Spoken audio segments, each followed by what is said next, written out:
Est-ce que le Qigong est une gym douce, comme on entend souvent parler?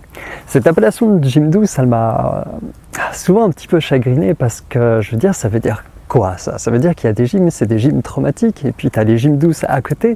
C'est pas très sympa déjà pour les autres choses, et même si, ok, il peut y avoir peut-être un peu de vérité des fois derrière ça, se définir en opposition de quelque chose, c'est pas très Qigong justement. Et je veux dire, gym douce, ça veut dire quoi? Ça veut dire qu'il n'y a pas de répercussions quand on en fait, ça veut dire qu'il n'y a pas besoin de spécialement beaucoup de formation, ça veut dire que c'est que yin, c'est tout doux, c'est tout, il n'y a rien de dynamique. Voilà, ça me chagrine un petit peu. Donc je voulais revenir sur cette notion-là parce que, vous voyez, le Qigong, ça a été... c'est beaucoup de choses différentes maintenant. Notre monde moderne a le chic pour...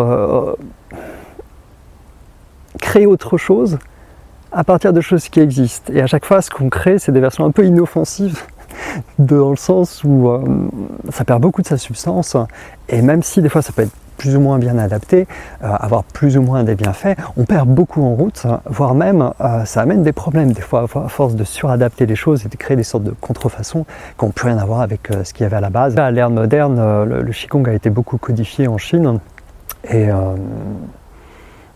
avec des sets d'exercices qu'on voit après être faits à droite à gauche avec plus ou moins des variations suivant les profs.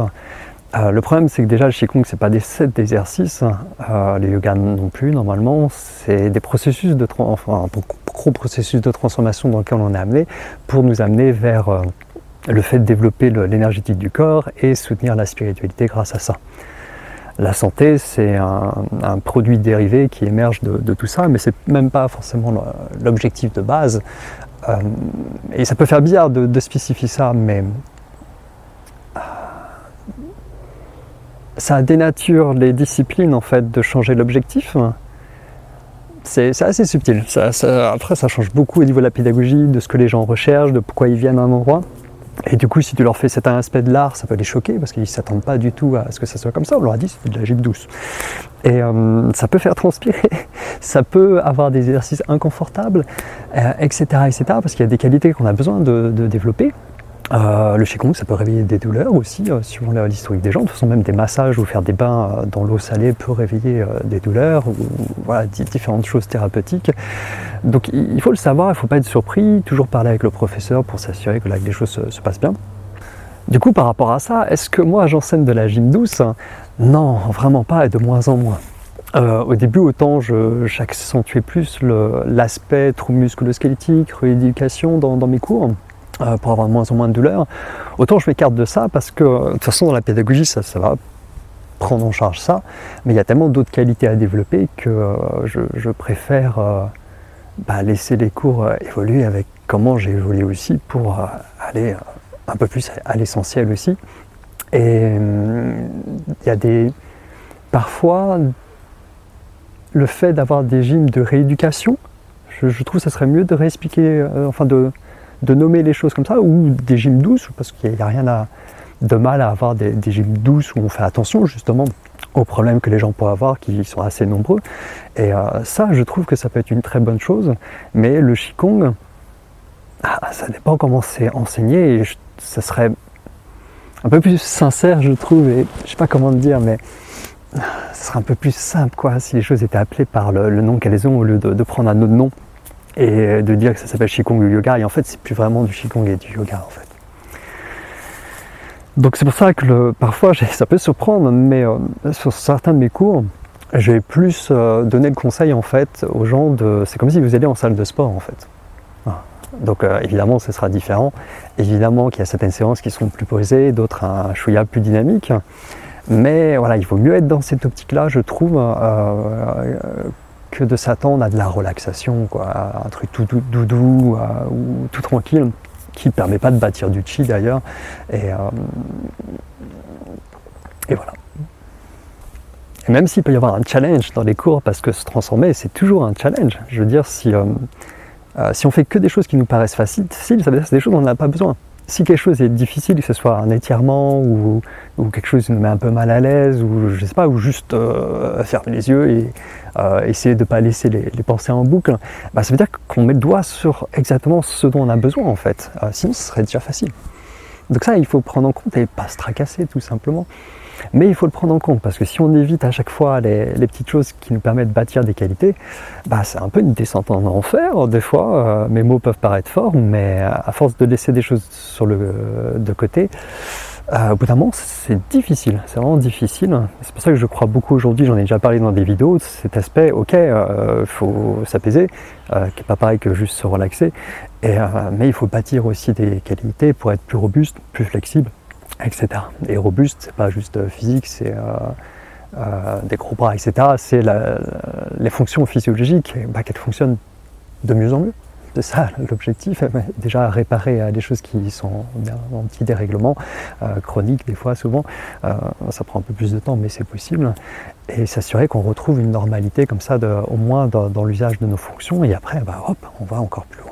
C'est pour ça que j'aime bien dire, je ne fais pas du Qigong pour mamie, mais pour super mamie et les plus jeunes aussi. Chaque public a besoin de choses un petit peu différentes. Après, c'est génial quand c'est multigénérationnel, justement, je trouve ça le mieux. Même si quand il y a trop de troubles musculo-squelettiques, ça peut être délicat des fois sur les cours. Donc il suffit de donner une variante d'exercice à faire à l'élève, hein, c'est pas un souci non plus. Mais voilà, je pense qu'il faut avoir l'état d'esprit à ça, en fait, tout simplement à se rendre compte qu'on peut aller un peu plus loin que le cliché gym douce et être prêt à ça, parce que je veux dire, les bienfaits, ils sont là aussi, hein, ça permet d'aller beaucoup plus loin que quand les disciplines sont un peu aseptisées, devenues génériques en fait. C'est le problème, on perd la substance, la spécificité d'un art, et par contre les discours de vente, ils vont toujours promettre la lune, quoi. Mais il n'y a pas dans les méthodes ce qui permet d'aller jusque là, et puis même de toute façon il faut toujours aussi beaucoup de répétition et de constance sur la durée pour amener les bienfaits, mais voilà, qu'au moins les méthodes permettent, et juste de la gym douce ça ne sera pas suffisant pour ça. Ça, moi je m'entraîne beaucoup, donc mon enseignement ça se reflète aussi dessus. Je préfère laisser à d'autres le soin d'enseigner des choses douces, entre guillemets, et faire des choses un peu plus complexes, un peu plus riches dans l'approche. Pourquoi pour moi c'est si important cette distinction? C'est pour ne pas trahir les possibilités qu'il y a dans un art, et puis respecter aussi l'héritage, hein, qu'on nous a légué quelque chose d'incroyable. Donc la moindre chose pour moi, c'est là en tant que prof, hein, et enfin pratiquant d'abord, c'est d'apprendre ça, d'engager, d'investir le nombre de temps qu'il faut pour ça, le nombre d'énergie qu'il faut pour ça, parce que ça ouvre des possibilités énormes et qui rejoignent ce que j'ai envie d'offrir en fait aussi. Et le problème, c'est quand on dénature les activités, ça remplace les vraies activités dans l'imaginaire collectif. C'est bien que même des fois, des gens qui pourraient se diriger vers certaines choses vont pas vouloir le faire parce que ce qu'ils voient, ça leur convient pas. Ils vont se dire, ah oui, non, c'est pas pour moi. Alors qu'en fait, ça se fait si. Mais voilà, il faut réussir à trouver l'enseignement, pas l'enseignement qui convient. Ça peut être un piège, mais un enseignement riche, en tout cas, si on veut aller vers des choses un peu plus riches. Donc voilà, il y a ça, et puis aussi le fait qu'en tant que prof, quand les gens rejoignent mes cours, surtout pour tout ce qui est méditation, c'est dur, parce qu'en fait tout le monde a plein d'idées dans la tête qui viennent de tous les clichés véhiculés massivement dans la société. Des fois on croit que les disciplines alternatives, méditation, pleine conscience, etc., énergétique, spirituelle, vont être à l'abri de comment le monde fonctionne, mais à qui est donnée la visibilité? La visibilité, c'est pas quelque chose qui est libre dans le monde, à tout niveau, c'est assez glauque quand on se renseigne sur comment les choses fonctionnent. Et ce qui est véhiculé, en fait, c'est jamais les vrais principes. Du coup, c'est difficile. Par exemple, un exemple tout bête, les gens viennent en cours de méditation et ils croient qu'il ne faut pas avoir de pensée, c'est ça à méditer. Alors qu'en fait, ça ne marche absolument pas comme ça. C'est plus l'attachement aux pensées, dans le sens où Les pensées vont moins créer de mouvements parasites à l'intérieur, donc on peut toujours en avoir quelques-unes, même dans des états profonds de méditation. Et du coup, ils vont se mettre des exigences qui n'ont pas lieu d'être.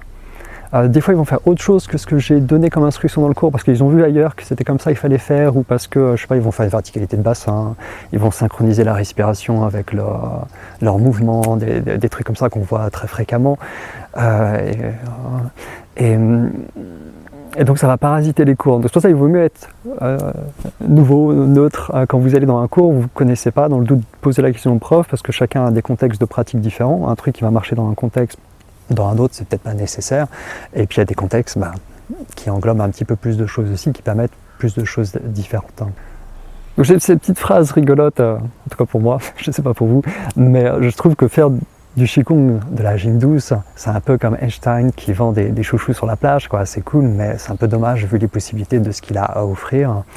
Et c'est pourquoi voilà, je veux donner ces lettres de noblesse au Qigong et en faire quelque chose de spécifique à cet art, qui permet des possibilités plus riches. Et je pense qu'on a besoin de cette richesse aujourd'hui dans le monde, parce qu'il y a des challenges assez gros à relever.